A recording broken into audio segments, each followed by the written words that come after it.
გამარჯობა, მოგესალმებით. უკვე ვიდეოს სათაურიდან მიხვდებოდით ამ ვიდეოში, რაზეც უნდა ვისაუბროთ. ანუ რატო აღარ ვუყურებთ Marvels? მოდი სანამ რატო აღარ ვუყურებთ, ვთქვათ ის თუ რატო ვუყურებდით ადრე Marvels, ხო? იმიტომ რომ ფილმები იყო კარგი და ეხლა არის ცუდი ფილმები, ხო? რატო იყო ადრე კარგი ფილმები Marvel-ის ფილმები და მე რატო გააბუჯეს? რა მოგწონდა ადრე Marvel-ის ფილმებში, ხო? ანუ პირველ რიგში რო განვიხილოთ ეს არის პროექტების რაოდენობა, ხო? მოდი ორად დავყოთ. ეს არის Endgame-ის შემდეგ და Endgame-მამდე, იმიტომ რომ ზოგადად ასე დაიყო ახლა დღესაც, ხო? Endgame-მამდე პროექტების რაოდენობა, ანუ ფილმები რაც გამოდიოდა, იყო ცოტა რაოდენობის, ანუ ეხლა გამოდის ძალიან ბევრი რაოდენობის. ცოტა რაოდენობის ფილმები რო გამოდიოდა, მე ხარისხსაც აქცევდნენ ხოლმე ყურადღებას. ნუ რა თქმა უნდა, ეხლა ყველა უმაღლესი დონის ფილმი არ იყო Endgame-მამდე, მაგრამ რასაც უყურებდა ხალხი, ანუ საინტერესო ფილმები იყო და ის კინოსამყარო რაც Endgame-მამდე იყო, Endgame-მამდე მიდიოდა, ანუ ყველა ფილმი დაკავშირებული იყო ერთმანეთთან და ეს ფილმები მიდიოდა საბოლოო წერტილამდე, რომელიც იყო Endgame, ხო? და ამიტომ მოწონდა ხალხს. მეორე მიზეზი ეს იყო გრაფიკა. აქ-იქ ყველგან შესამჩნევია მაინც გრაფიკა ყველა ნებისმიერი Marvel-ის ფილმში, მაგრამ ადრე არ აქცევდნენ ყურადღებას, ანუ განსაკუთრებით რომ გავიხსენოთ რკინისკაცის ფილმები, ანუ როდესაც რკინისკაცს უყურებ, თვალში იმდენად არ ხვდება რომ რეალისტური გონია, ანუ თუ ვინმე იმ დროს პირველად უყურებდა რკინისკაცის ფილმს, ან ეგონა რომ ფორმა მართლა რკინისგან ააშენეს, ჩააცვეს ამას და ისე იყო გადაღებული თითქოს.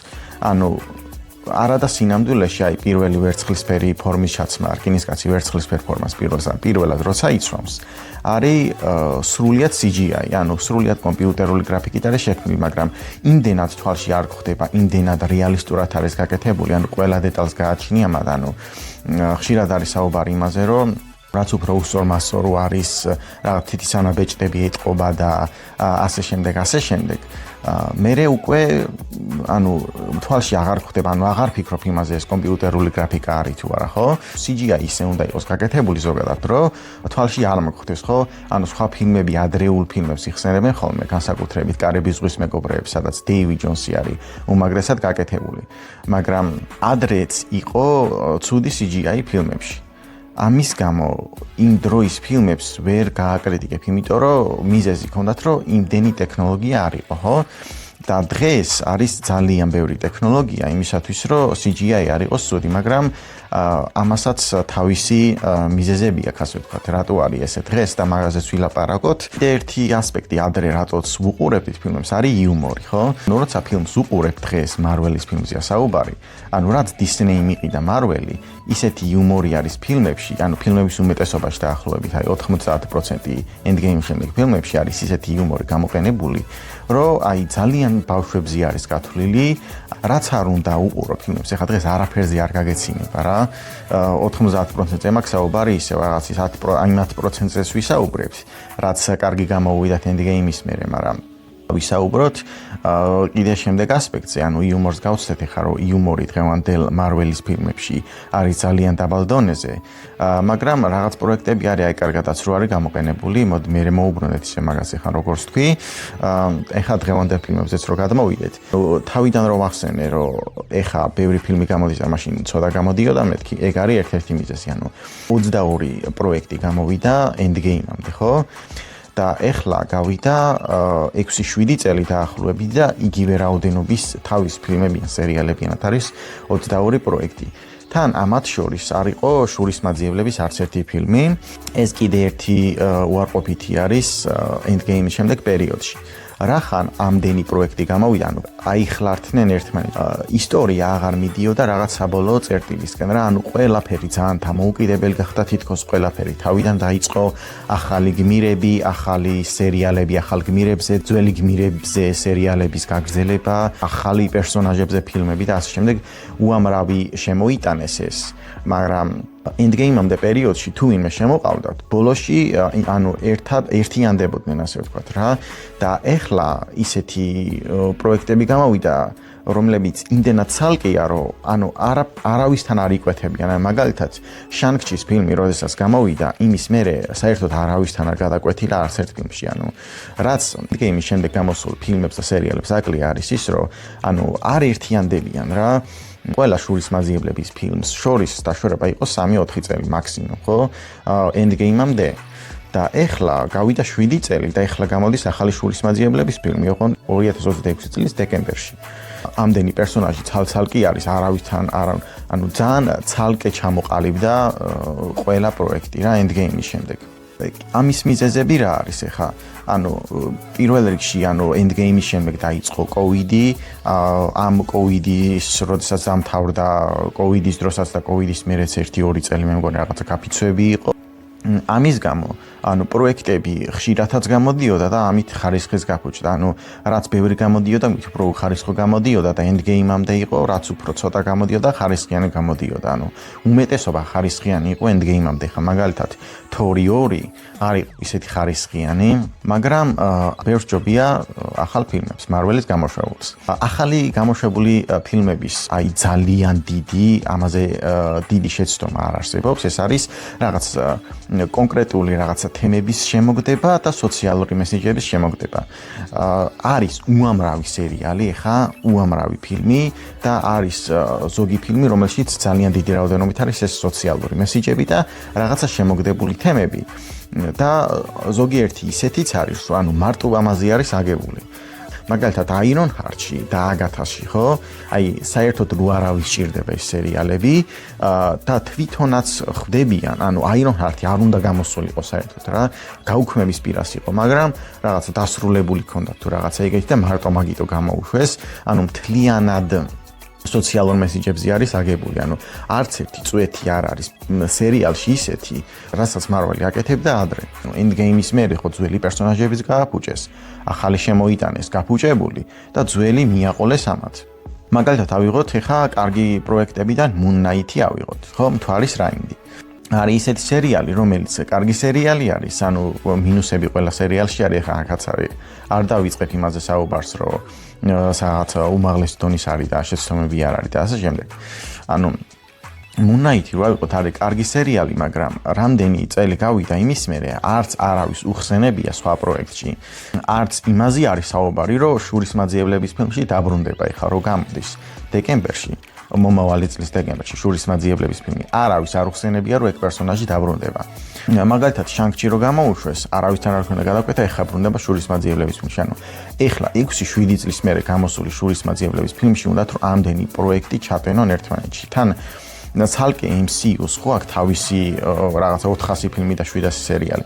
ამას ახალი შურისმაძიებლების ფილმი ცალკე თემა არის კიდე. სხვა ვიდეოში განვიხილავ, მაგრამ ანუ უკვე იმდენი დაუგროვდათ და ამას კიდე ამატებენ ძველ ფილმებს, რომელიც არის რაღაცა ძველი X-Men-ების ფილმები, რომელშიც კიდე უამრავი პერსონაჟი არის. მოკლედ ძალიან აჯაბსანდალი გამოდის და ხალხს, ანუ რახან ძმები რუსები არიან ახალი შურისმაძიებლების რეჟისორები, ანუ თითქოს იმედი აქვს ხალხს ეხლა რომ კაი ფილმი გამოვა. იმიტომ რომ ანუ Infinity, ანუ უსასრულობის ომი და Endgame მაგათი გადაღებულია, მაგრამ ძალიან რთული იქნება ჩემი აზრით. აი შურისმაძიებლების თემას ახლა მოვშორდეთ ცოტა ხანი და კარგ პროექტებზე ვისაუბროთ, რაც Endgame-ის მერე გამოვიდა, ხო? პირველივე რაც მახსენდება არის გალაქტიკის მცველების მესამე ნაწილი. ყველაზე კარგი ამ სამ ფილმს შორის საერთოდ რა. ანუ ჩემთვის პირადად ფავორიტი არის როკეთის პერსონაჟი და სულ ეგრე იყო წინა ორ ფილმებშიც და ეხლა კაია რომ მესამე ფილმიც ამ პერსონაჟს დაუთმეს. გალაქტიკის მცველების მესამე ნაწილში სოციალური მესიჯები არ იყო, იუმორი იყო სათანადო დონეზე ისეთი როგორიც ადრე იყო, ანუ სცენარიც გაინტერესებს, ანუ რა ხდება პერსონაჟს რა მოუვიდა, რა ხდება, გაინტერესებს. ბოროტმოქმედი არის საშინელი პერსონაჟი, ანუ თანოსზე უარესი რო ხარ ადამიანი, ანუ ძალიან ანუ კარგი არის რა, ანუ კარგად არის გაკეთებული რა, რომ ანუ გამახსოვრდება, ასე ვთქვათ რა. ყველაზე კარგად როგორ შეგვიძლია აღწეროთ კარგი ფილმი თან Marvel-ის განსაკუთრებით არის, როცა გამახსოვრდება, ხო? პერსონაჟები. ახლა She-Hulk-დან არავის არ უნდა, იმიტომ უყურა ხალხმა, რომ ვაიმე დიარდეველი გამოჩნდება, იმიტომ უყურა ხალხმა, რომ ვაიმე დოქტორ სტრეინჯიდან Wong-ის პერსონაჟი გამოჩნდება. არავის არ უყურებია She-Hulk-ის გამო, She-Hulk-ის სერიალი. ყველამ უყურა სხვა პერსონაჟების გამო. წარმოიდგინე რა ცუდი პერსონაჟი უნდა გააკეთო და მე ამაზე გადაიღო სერიალი. რომ არავის არ უნდა ესნახვა და სხვა პერსონაჟები შემოიყვანო, რომ იმას უყურავს ხალხი. ხა დღესაც რაც არ უნდა კარგი ფილმი გამოვიდეს, ეხა მაგალითად ბოლოს ხო გამოვიდა ფანტასტიკური 4-ეული. მაინც ჩემი აზრით კარგი ფილმი იყო, მაგრამ რახა ამდენი ცუდი პროექტი გამოუშვა Marvel-მა. ხალხი აღარ უყურებს, იმიტომ რომ იმედი აღარ აქვს ხალხს. რაც არ უნდა კარგი გამოვიდეს ეხა, ხო? ფანტასტიკური 4-ეული კაი იყო, მაგრამ არავინ აღარ მოდის, იმიტომ რომ გონია რომ წინა 10 რო ცუდი იყო, მე-11 ცუდი იქნება ხალხს. გონია ესე, ხო? და ამიტომ აღარ უყურებს Marvel-ის ახალ ფილმებს და სერიალებს. თვითონ სოლო პროექტად სერიალები ძალიან კარგი იყო. მაგალითად, კარგი სერიალებიდან რაც მახსენდება, პირველივე რო გავიხსენოთ, WandaVision-ის სერიალი. ეხა ყველა სერიალი არის გამოსული, იმდენად ინტრიგა აღარ არის სერიალი. რა, იმიტომ რომ იცი ყველაფერი და თავიდან რო უყურებ, იმდენად თითქოს კარგი აღარ არის, მაგრამ როცა თავიდან იდებოდა ყოველ კვირას ელოდებოდი რა ხდება, ძალიან დიდ ინტრიგაში იყავი და ძალიან კარგად იყო შეფუთული რა. რომ რა ხდება სინამდვილეში და ბოლო სერიებში რო ირკვევა. WandaVision-ი ჩემი აზრით ძალიან კარგი სერიალი არის და Loki-ის სერიალი დაიწყო, იმის build-up-ი დაიწყო Loki-ის სერიალით, რომ კენგი უნდა ყოფილიყო მომდენო ვილენი Thanos-ის დონის. Endgame-ამდე რასაც აკეთებდნენ, უნდათ რომ იგივეს გაყოლელიყვნენ multiverse-ის საგაში. რაღაც ვილენამდე მისულიყვნენ სხვადასხვა პროექტებით. მაგრამ კენგი მარტო Loki-ის სერიალში გამოჩნდა და მარტო Ant-Man-ის მესამე ფილმში გამოჩნდა. Ant-Man-ის მესამე ფილმში კენგი მოკლეს, მოკვდა პერსონაჟი, აღარ გვინდა შურის მაძიებლების ფილმში, იმიტომ რომ საზამართლოებში რაღაცა პრობლემები ჰქონდა.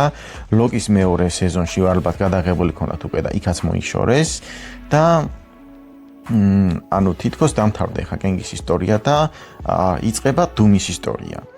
Doom-ის ისტორია იწყება მეხთამტეხლების ფილმიდან. ეხლა აღარ მახსოვს მანამდე რა ფილმები გამოვიდა. ხო, Deadpool-ი და Wolverine, Deadpool-ი და სამურავი გამოვიდა კიდე. ესეც იყო ნოსტალგიაზე აგებული ფილმი და რო გადავიდეთ ნოსტალგიაზე ხა Deadpool-ში მოიყვანეს ძველი პერსონაჟები, როგორც არის Blade, მაგალითად და Elektra იმ თავქარიანის ფილმიდან, რომელიც ძალიან საშინელება იყო, იმიტომ რომ გრაფიკა ეტყობოდა 2000-იანების ფილმს CGI რო ცუდი აქვს, ამაზე ვერ გამოვედავებით, იმიტომ რომ ტექნოლოგიები არ იყო ისეთ დონეზე და იშვიათად გამოდიოდა კარგი პერსონაჟი, როგორც David Jones-ი არის ხა წეხან როგორც თქვი. ნოსტალგიის გამო მოიყვანეს ეს პერსონაჟი და რახან ნოსტალგიის გამო მოიყვანეს, ამიტომ გაგიჟდა ხალხი, Blade-ი რო შემოვიდა, გაგიჟდა ხალხი, Elektra რო შემოვიდა, გაგიჟდა ხალხი და ასევე შემოვიდა Gambit-ი, რომელსაც კომიქსებთან შესაბამისი ფორმა იცვა. და ზოგადად X-Men-ების ფილმებს რო გადავხედავთ ახლა, არავის არ იცვა საერთოდ ფორმა, რომელიც შეესაბამება სუპერგმირს. რადგან სერიოზულად რო აღიქვა ხალხს რა. ახლა Deadpool-ის ფილმში პირველად გადაწყვიტეს, რომ სამურავისთვის ჩაეცვიათ ყვითელი ფორმა და Gambit-ისთვის თავისი რაღაცა ფორმა, მანტო ჩაეცვა პერსონაჟს და შემოსულიყო. Deadpool და Wolverine ფანებისთვის შექმნილი ფილმი, ძველი პერსონაჟებით. პირველად ნახვისას ძალიან მაგარი ფილმია, მაგრამ მეორედ ნახვისას საერთოდ ფილმს ვეღარ უყურებ მეორე ნახვისას, ასე ვთქვათ რა. იმიტომ რომ როცა არიცი, საინტერესოა და პირველად კინოთეატრში ძალიან გაიყო, როცა მე ვნახე. მაგრამ ისეთივე ფილმი როგორც არის Spider-Man-ის No Way Home-ი, ფანებისთვის შექმნილი ფილმი არის, თორე ხა მეორედ რო უყურებ No Way Home-ს უკვე, ბრძოლის სცენებს უყურებ, იქ დიალოგებს უყურებ.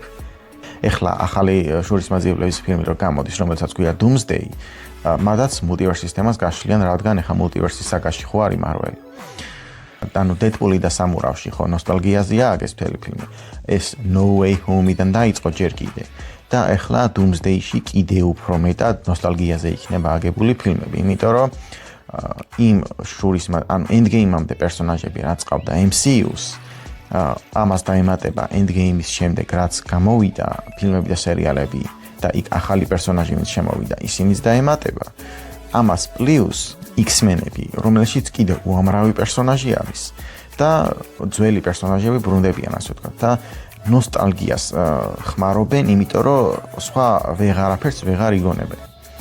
Endgame შემდეგ რა პროექტების გამოვიდა, იმდენად არაფერმა არ გაამართლა, რომ ხალხს ახსოვს მარტო No Way Home-ი, ახსოვს მარტო Deadpool და Wolverine-ი, იმიტომ რომ ნოსტალგიაზე იყო აგებული, ძველი პერსონაჟები შემოვიდა და რახან ძველი პერსონაჟები იყო და ხალხი ძველებს იყო მიჩვეული, უყურა და ისიამოვნა. იმიტომ რომ ახალი არაფერი მოეწონათ და ძველი რაც მოწონს ხალხს, იმას რომ დაპირდნენ, იმას უკვე უყურეს. გალაქტიკის მცველებიც ხა ისეთი ძველი არ იყო, როგორც X-Men-ები და 2000-იან წლებში გამოსული. მაგრამ გალაქტიკის მცველები მაინც ძველი პერსონაჟები იყვნენ და კარგად გადაღებული მესამე ფილმი იყო და ეგეც მოეწონა ხალხს. ბოლო ორ ფილმზე ვისაუბროთ, ეხა ეს არის მეხთამტეხლები და ფანტასტიკური ოთხეული, საიდანაც იწყება უკვე შურის მაძიებლები, Doomsday-ის build-up-ი, ასე ვთქვათ. მეხთამტეხლების კრედიტ სცენაში გამოჩნდა ფანტასტიკური ოთხეულის ხომალდი, საიდანაც ეხა იმ სამყაროდან გადმოვლენ ამ სამყაროში ფანტასტიკური ოთხეული.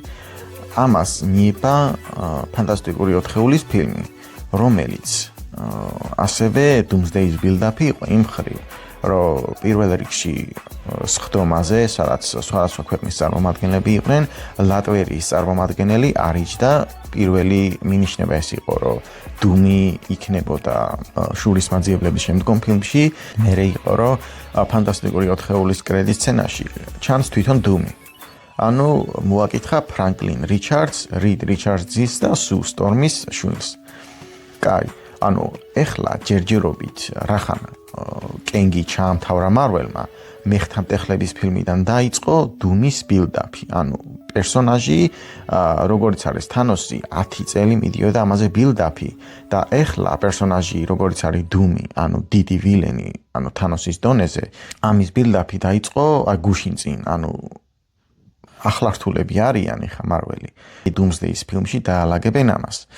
რამდენიმე ეხა ტრეილერები გაილიქა რაღაცეები და მოდი ამაზე სხვა ვიდეოში ვისაუბროთ. გემშვიდობებით და არ დაგავიწყეთ რომ გამოიწეროთ არხი და ლაიქოთ ვიდეო და დატოვოთ კომენტარი, თქვენ რას ფიქრობთ შურის მაძიებლები Doomsday-ში, რა მოხდება თქვენი აზრით და როგორ ფიქრობთ, ანუ ტრეილერში რა უნდა გამოჩნდეს, ან როგორი უნდა იყოს ტრეილერი, რას ფიქრობთ. ნახვამდის, შევხვდებით შემდეგ ვიდეოში.